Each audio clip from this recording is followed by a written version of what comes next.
Good weekend all. Ira Epstein with your Spider ETF video, and this is your wrap-up, your weekly wrap-up, and this is for Saturday actually, April 3rd, 2021. Well, interesting time because I put out the enhanced Bollinger Band course for all of you to look at. So if you think you know Bollinger Bands, and if you think you know them even via my regular course, I'm going to bring you to another level with them, something that I've not seen anyone do, and I do scour the internet. You're going to see how I tie together these three together. I even bring in window envelopes. If you don't know what they are, you'll see them in the videos that make up the course. So what is the idea here? Well, in a nutshell, many of you are looking for tools that give you ideas about support, resistance, how do I pyramid a position, is the position getting stronger, weaker, what do I do with it? And I try to cover all that here because I believe that this concept that I've got for you in this works with both the longer term and the short term trend. It's 13 videos, each about 7 minutes long on average. With the course, you're going to get free 14-day trial to my research. Our other part would be our charting software, so you can make your charts look the way mine do. You will probably notice that your slow stochastics may not look exactly like mine. That'll be in the slow stochastic course. It's an easy way for you to do it if you understand the charting software you're working with. But in any case, to find out more about this, just go to our website under the word education. Everything you need is answered right there. It's the enhanced Bollinger Band course. You can always call my staff. So let's get back now to the chart action. You know that the stock markets were closed on Friday for Good Friday, yet the futures markets were open for abbreviated time in the morning. They traded around the clock, if you will. They went from Thursday at 5 o'clock p.m. all the way into the early morning. And I'm talking, I think they finished around 7:30, 9 o'clock, something like that in the futures. You also had the FX markets open in the futures and bonds and notes. And when the employment data on Friday came out with a great jobs number of over 900,000, you got a big pop, one of the trades we were talking about in the course. Now, if you look at the tech sector, the market's been stuck between just under 140 in this 125 area, just churning, if you will. Remember, this is a weekly chart, so when you have a weekly chart, that's a lot of churning. You see that the market's trying to resolve it by going to the upside, higher lows and higher highs, back into an uptrend. When I put the moving averages on the chart, the battleground has been the 18-week average. The trend is now up. You have higher lows, higher highs. Where's the potential resistance? One of the Bollinger Bands, 138.11 is certainly in that category. What number would break the uptrend, getting under 127.72? On pullbacks, where do I look for support? Wherever that 18-week average of closes comes in. It's 130.91 now, and it's going up at the tune of about 70 cents a week. So when we reopen, it's probably going to be in the neighborhood of 131.60, right in that general zone. When you look at momentum, it's turning up, not embedded, so you have momentum up, bias up since you're over the 18-week average, trend up. Target could be the 138.11 zone. In PAVE, the reason I'm so enamored with this is I know what the Biden administration is going to do. I realized it back when President Trump lost the election, and what took place is the Biden administration, when it's going to come in, they were going after infrastructure. And it was right here, and boom, away you went with this market. And is this game over? No. But this is exactly what I teach in that Bollinger Band course. What do you do with that? In any case, what you have is an embedded reading, the trend up.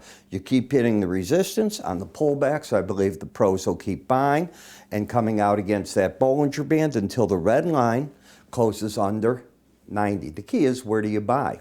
I teach that.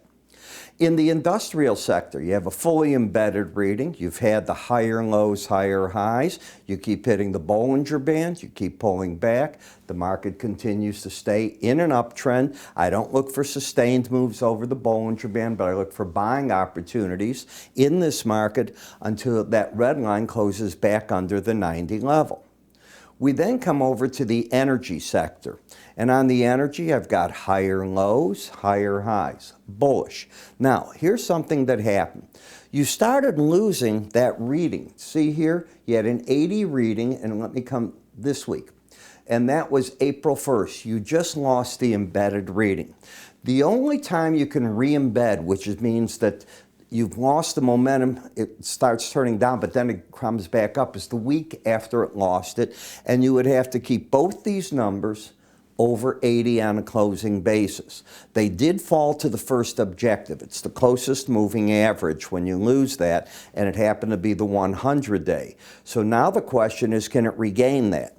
If not, it might lolly-dolly. How's that for a good word? Back and forth here down to the 44.50 area. If the market can get its mojo back, then we could be looking at 54.50. Either way, I think the pros took money off the table up at the upper Bollinger Band. Doesn't matter to me. When we come to SPY, by the way, our new QT Market Center, I've been working with them on this. We're now doing stocks. So you can get the individual stocks. You can get all the different spiders, ETFs. It works in there. So if you have it already and you're using it, just try typing in a symbol. You're going to go, whoa, it does work. I'm surprised. And you get all the tools that we have with it. As you can see, the market is staying over right through here. What's it doing with the Bollinger Band? So these numbers are both over 80, no. So week 1 of staying over 80, week 2, week 3, week 4, week 5. You have your embedded reading. So as long as you're embedded, until that's lost, I look for the pullbacks in the market to be buying opportunities. Each time you hit the upper Bollinger Band, I think the pros will take money off the table. Does it mean they take all their money off? Not when you're embedded, but I teach that in the course again. In the EFA, the market's got what? Did it embed? So week 1, just now. If we go back another week, both numbers over 80, and the week before, you're embedded. That tells me the same progress is at place. Until the red line's under 80, the pullbacks are still being bought. The target, 77.89, one of the targets. GLD, trend is down. Lower highs, lower lows, bias down. You've been under the 18-week average. You've hit the Bollinger Band. You had a pop. I think the pros sold it again. And I think against this lower Bollinger Band, if they had the opportunity, which they didn't get, I think they'd have covered. Now, if you get a pop here where you lose the embedded reading by weekend, it could be the first sign the market doesn't want to go any further down. And I guess they'd be looking and saying, well, this combination of the 100 and the lower Bollinger Band might be enough. You'll have an inkling of that if you get over 164.15. Who's in control until that takes place? The bears. This market is still fully bearish. Bias down, trend down, embedded reading. Until it's lost, that reading, you don't count it out. In GDX, look at the 100-day average. If you don't believe me about a key moving average, sometimes, the word is sometimes, the market pays attention to them.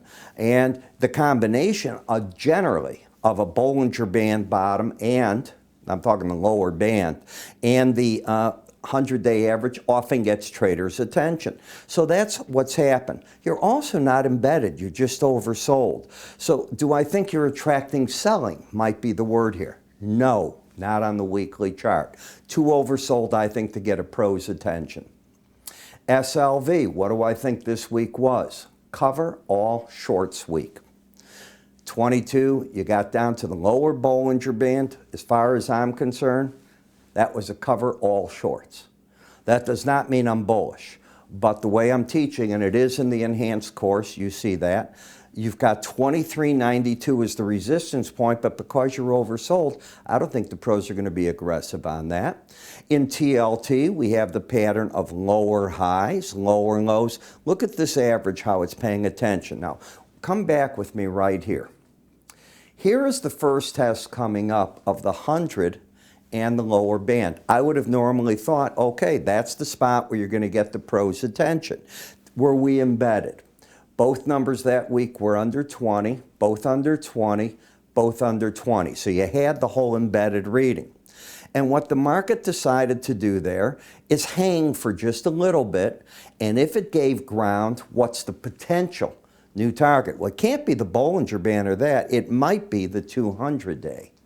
And to my surprise, that seems to be what it did, and the market's now fighting at that number. Does that make sense to you?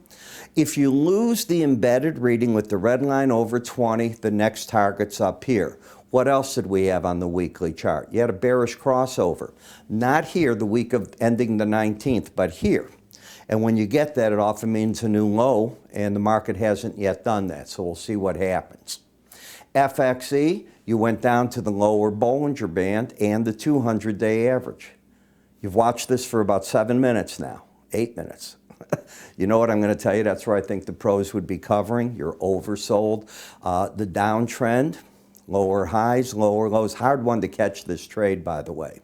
Jets, this is jet fuel and the terminals. You're watching how busy this is, but you did have an embedded reading. You can see it right through here. Not both numbers over 80, both over 80 March 12th, the next week, not the next week. You haven't had one. That's the point I'm making. So you're just overbought fighting the 200-day average in the upper Bollinger Band. Interesting. Trend up into resistance, overbought market. DBA, this is the ag market, and we've seen this market rolling over. I realize how bullish people get in agriculture at this time of the year because the planting season goes on. It's either too wet, too dry. There's always something that isn't going to be right. This market's acting heavy, that's all. But as long as it stays over the 18-day average, the bias is up. So with that, I'm Ira Epstein. You have yourselves a great Easter. I'll see everybody come Monday.